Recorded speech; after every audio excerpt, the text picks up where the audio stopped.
o fruto do vosso ventre, Jesus. Santa Maria, Mãe de Deus, rogai por nós, pecadores, agora e na hora de nossa morte. Amém. Queiram sentar nos santos.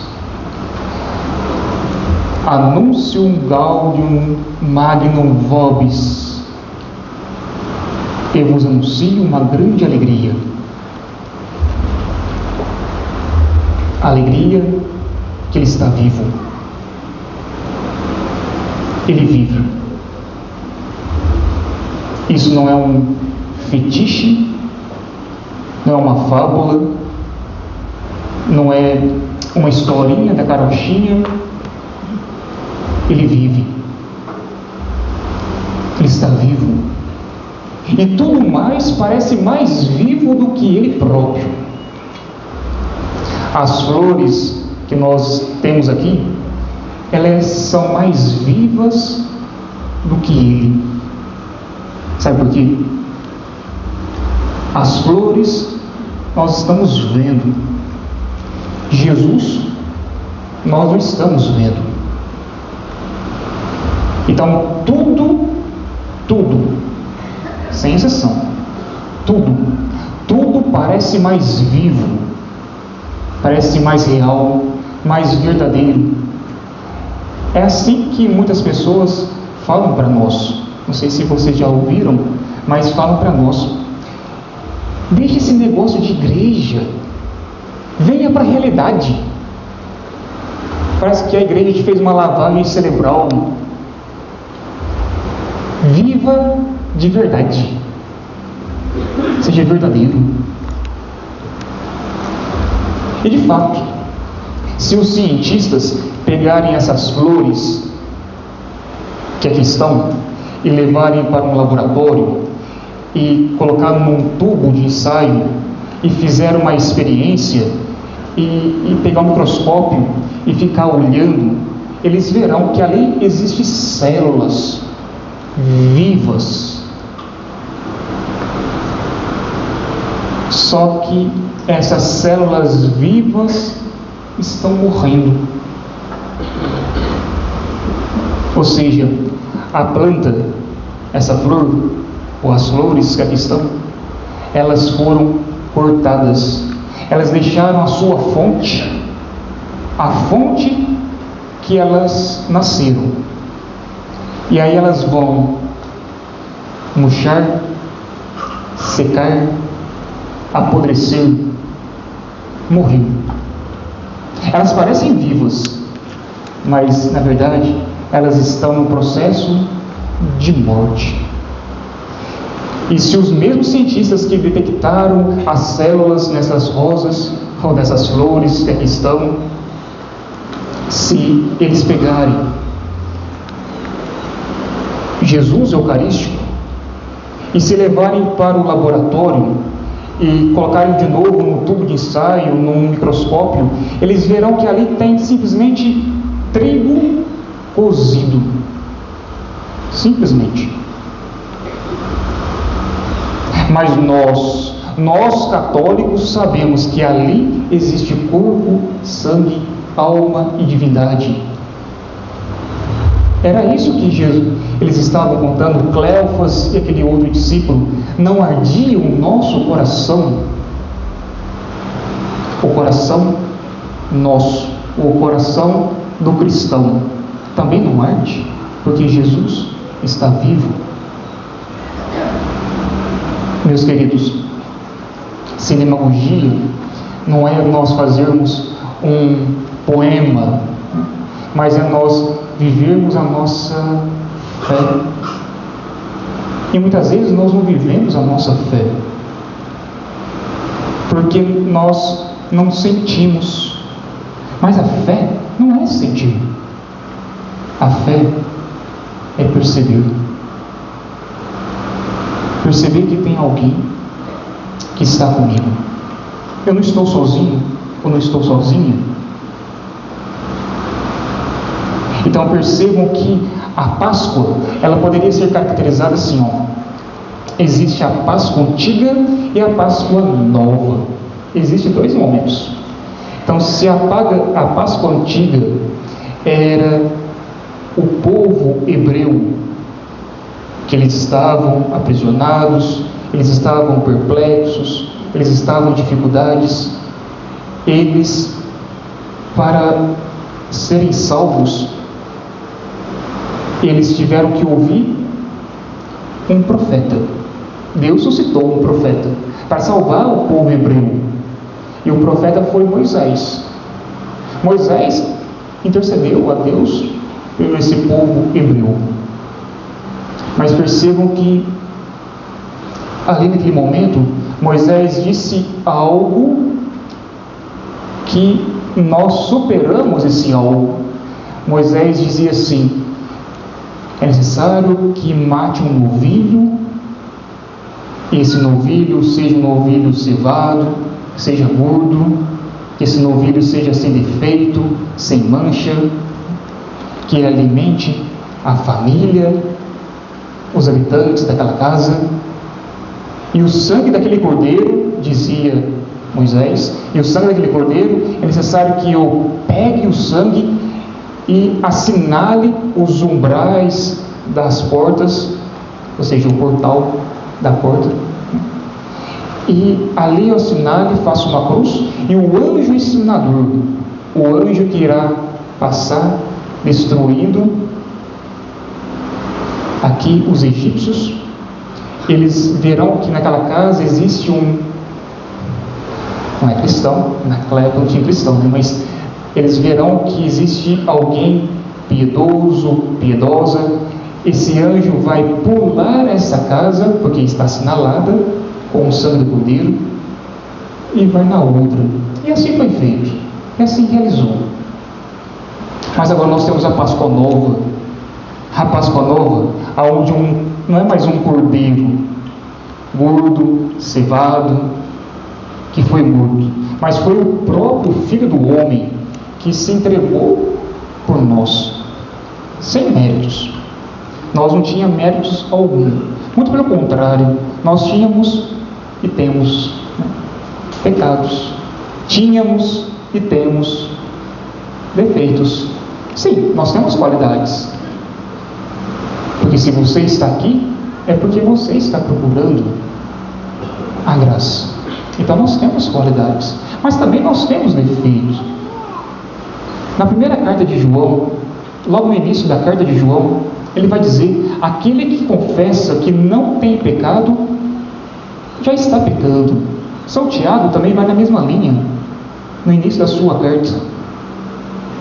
Então todos nós somos devedores, mas ele não olhou para a nossa consciência, ele não olhou para a nossa fragilidade, ele não olhou para o nosso defeito, ele simplesmente nos amou. E talvez é aqui que falta o motivo de nós vivermos de maneira melhor. Nós não vamos, dizia São José Maria Escrivá, nós não vamos mudar o mundo. Paremos com essa bobeira de querer mudar o mundo. Nós não vamos mudar o mundo. Mas São José Maria, ele dizia o seguinte: nós podemos mudar a nós. Se cada um mudar a si próprio, a si própria, o mundo é transformado. Então percebam, recapitulando, ele não olhou para as nossas debilidades, para as nossas mazelas. Então, se nós não ficarmos olhando para o defeito do outro,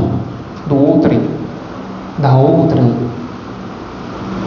e se nós olharmos e queremos corrigirmos a cada um de nós, a mim próprio, querer ser melhor, isso já é o suficiente, isso já está harmônico, isso já me concede uma harmonia. É isso que nós víamos na primeira leitura. Na primeira leitura, Paulo dizia, ou melhor, São Pedro dizia uma coisa muito interessante. Ele nos mostra como é feita uma biografia. A biografia, não sei se vocês já leram, mas a biografia, ela, assim, é um camalhaço. Ela tem muitas páginas. Eu lembro quando eu escrevi a minha biografia, na época do seminário, e deu um camalhaço. Mas é interessante que São Pedro escreve aquilo que é necessário ter numa biografia em apenas uma linha. E o que é necessário ter numa biografia? É necessário ter o nome do personagem, o local do personagem e a função do personagem.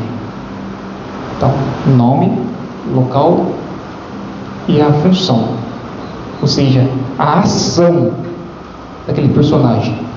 Então eu percebo que o próprio São Pedro, ele dizia assim: como Jesus de Nazaré foi ungido por Deus, ele andou por toda parte fazendo o bem. Então, o nome do personagem, Jesus. Local do personagem, por toda a terra. Ação do personagem, fazendo o bem. Aqui está a biografia. Uma biografia como deve ser feita. Páscoa é o tempo de nós reescrevermos a nossa história, de nós virarmos a página daquilo que foi, iniciarmos uma nova história, não sozinhos, sozinhas, mas iniciarmos uma história com Ele. Não ardia o nosso coração enquanto Ele falava as Escrituras? Percebam que Cleófas e aquele outro, eles estavam caminhando, eles estavam indo para Emaús, mas eles não caminhavam sós.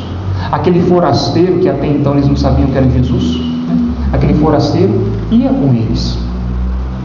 E talvez nós não sabemos que quem está caminhando conosco é o próprio Senhor.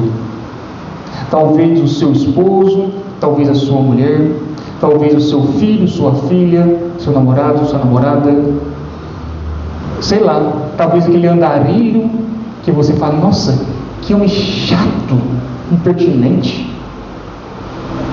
Talvez aquela pessoa que você não simpatiza, aquela pessoa pode ser a ação de Deus. Se você não tem paciência com aquela pessoa, como que você vai ter paciência consigo próprio? Sim, claro, ter paciência com quem tem paciência comigo, legal. Mas eu ter paciência com quem não é legal, isso é difícil. Por isso que vinha a segunda leitura, aí sim agora, Paulo na carta aos Colossenses, ele não dizia, aqui foi uma tradução que colocou algo na boca de Paulo que Paulo não disse. Ele dizia assim, o texto: se ressuscitastes com Cristo, esforçai-vos para alcançar as coisas do alto. O verbo não é esforçar, é zetel dianis. Zetel dianis. Busque as coisas. Então, eu esforço se eu quero. Eu esforço se me dá vontade. Se eu não quero, eu não me esforço. Eu faço a lei do menor esforço. Tipo assim, eu não quero entender a fé, eu quero escutar a fé. Eu não quero estudar na faculdade, eu quero ter um diploma. Eu não quero ficar noites acordados, eu quero ter dinheiro. Eu não quero trabalhar e conquistar meus bens, eu quero ganhar na Mega Sena. Ah, se eu ganhasse na Mega Sena, ah, se eu ganhasse, sei lá, uma grande herança, minha vida seria diferente. Então São Paulo não falou esforçar. São Paulo disse então assim, zetel dianis, ou seja, busque as coisas. Eu só busco aquilo que eu preciso. Eu não busco aquilo que eu não quero. Então, às vezes, nós não buscamos fé. Nós queremos ter a fé. Mas se eu não busco a fé, ela não vem até mim. Sabe por quê? A fé não vem aqui. Ela nasce aqui. É claro que nós não podemos deixar a fé aqui, na razão, senão nós nos tornamos racionalistas, questionadores. E aí nós falamos, então, a hóstia é pão, é trigo, é cozido, né? Simplesmente. Então nós precisamos ter a fé aqui. A fé nasce na razão, mas ela precisa descer até o coração. Mas se ela fica somente aqui, ela fica uma fé emotiva. É uma fé que não é verdadeira. É fé, mas é uma fé parcial. Por isso que o Salmo, ele nos fala no refrão: esse é o dia que o Senhor fez para nós, alegremo-nos, gaudet. Alegre porque a fé está aqui e não simplesmente aqui. E aí os discípulos diziam: não ardiam o nosso coração no dia de hoje? Ontem de madrugada, hoje de madrugada, né? Quando eu preparava a homilia para hoje, para nós, eu constatava, e acho que vocês já sabem, né, que nós temos dois evangelhos. Nós temos o evangelho de João, capítulo 20, aonde os discípulos encontram com Maria Madalena, que ela foi no sepulcro, e nós temos esse evangelho. Nós temos então dois evangelhos. E o padre, ele pode preparar aquilo que ele deseja, o evangelho que é mais viável. Então, lendo a primeira leitura, eu achei prudente nós rezarmos esse evangelho, o segundo evangelho, o evangelho de Lucas. E aqui está a nuance. Eles estavam caminhando, e talvez, sem sombra de dúvidas, nós fizemos uma caminhada. Nós fizemos uma caminhada de 40 dias. Passamos por um tempo de quaresma, depois paramos a quaresma, iniciamos no ano passado, Ramos, depois a celebração de Ramos nos conduziu à Semana Maior, à Semana Santa. Nós paramos a Semana Santa, aí nós começamos o Tríduo Pascal, quinta-feira à noite. Então, Semana Santa, domingo de Ramos, até a quinta-feira de manhã. Quinta-feira à noite, então, já foi o Tríduo. Quinta e sexta, primeiro dia. Sexta e sábado, segundo dia. Sábado, ontem. E hoje, terceiro dia. E aqui nós estamos no anúncio Gaudium Magnum Logos, o grande anúncio da alegria. Agora nós podemos dizer assim: ufa, terminou. Agora vamos festejar. Agora vamos nos alegrar. Aquela questão de levantar de madrugada para rezar o texto com o Frei Gilson acabou. Aquele negócio que eu tinha me proposto de rezar e na missa todo dia, não precisa mais. Aquele negócio de fazer penitência e jejum terminou. Agora, que bom, Jesus ressuscitou, voltemos à vida normal. Eu diria para vocês que agora que nós temos a vida, que nós conquistamos o Rex Rex, agora é hora que nós cultivarmos a nossa vida de oração. Agora é hora que nós cultivarmos a nossa vida de fé.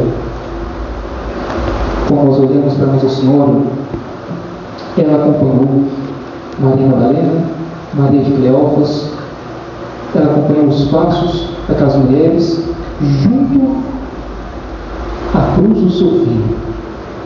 Também nós, não poucas vezes, mas muitas vezes, teremos tormentos, teremos cruzes, teremos dificuldades, mas ela nos acompanha. Ela acompanha a nós. E iremos também nós acompanharmos ela. Glória ao Pai, ao Filho e ao Espírito Santo. Como era no princípio, agora e sempre. Amém.